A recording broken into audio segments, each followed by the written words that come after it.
आज से 13 अरब साल पहले जब बिग बैंग फटा तब न जाने कितनी आकाशगंगाएं अस्तित्व में आई, न जाने कितनी सूर्यमालाएं बनी और इन्हीं एक सूर्यमाला में मौजूद है हमारा ग्रह पृथ्वी, जहां आज जीवन फल फूल रहा है।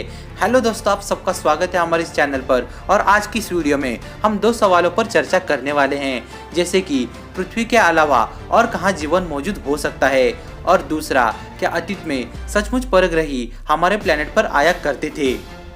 सबसे पहले हमें बात जान लेते हैं कि पृथ्वी के अलावा जीवन और कहां कहां मौजूद हो सकता है। हमारे वैज्ञानिकों को ब्रह्मांड में ऐसे भी ग्रह मिले हैं जो अपने तारे के हैबिटेबल जोन में हैं, जैसे कि केपलर 1229b।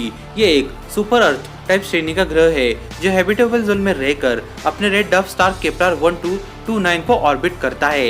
यह हमसे 870 लाइट ईयर्स दूर सिग्नस नक्षत्र में मौजूद है। इसे 2016 में केपलर टेलीस्कोप से खोजा गया था। इसी के साथ एक ग्रह की खोज हुई थी जिसका नाम है केपलर 1649c। यह तकरीबन हमारी पृथ्वी के बराबर के साइज का ग्रह है जो हैबिटेबल जोन में रहकर रेड डॉर्फ स्टार केपलर 1649 को ऑर्बिट करता है। यह अपने तारे को 9.71 मिलियन किलोमीटर दूर से ऑर्बिट करता है। इन दोनों ग्रहों की खोज केपलर मिशन द्वारा की गई थी। हालांकि यहाँ जीवन होने की पुष्टि आज तक नहीं हो पाई है। अब बढ़ते हैं हमारे दूसरे सवाल की ओर। क्या परग्रहीवासी सच में अतीत में हमारे ग्रह पर आते थे?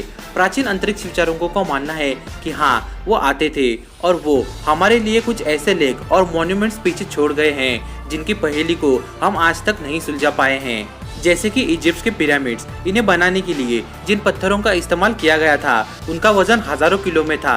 हैरत की बात तो यह है कि इन पत्थरों को इतनी ऊपर तक कैसे लाया गया था। शायद इन्हें बनाने के लिए एंटी ग्रेविटी टेक्निक का इस्तेमाल किया गया था, जो टेक्निक इन्हें परग्रहियों से मिली थी और एंशिएंट इजिप्शियंस आफ्टर डेथ में विश्वास करते थे, यानी मरने के बाद हमारी आत्मा अपने सफर पर निकल जाती है। ये सारी बातें इन्हें किसने बताई? जाहिर सी बात है कि वो एक ऐसी सभ्यता के संपर्क में थे जो उन्हें ये बातें सिखा रही थी। अब आते हैं माया सिविलाइजेशन पर। ये भी दुनिया के रहस्यमय संस्कृतियों में से एक है जिन्हें हम आज तक पूरी तरीके से समझ ही नहीं पाए हैं। ब्रह्मांड के क्षेत्र में इनका ज्ञान उन्नत था और साथ ही इंजीनियरिंग पर भी इनकी अच्छी खासी महारत हासिल थी, जिसकी मदद से इन्होंने अपने लिए आदर्श शहरों की रचना की थी।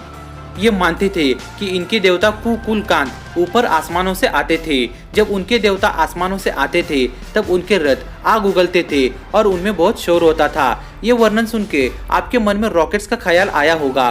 वो भी तो इसी तरह आग उगलते हैं और शोर के साथ आसमान में उड़ जाते हैं। क्या हम ये नहीं मान सकते कि माया के देवता परग्रही थे जो अपने स्पेसशिप में बैठकर अपने लोगों से मिलने किसी और ग्रह से आया करते थे?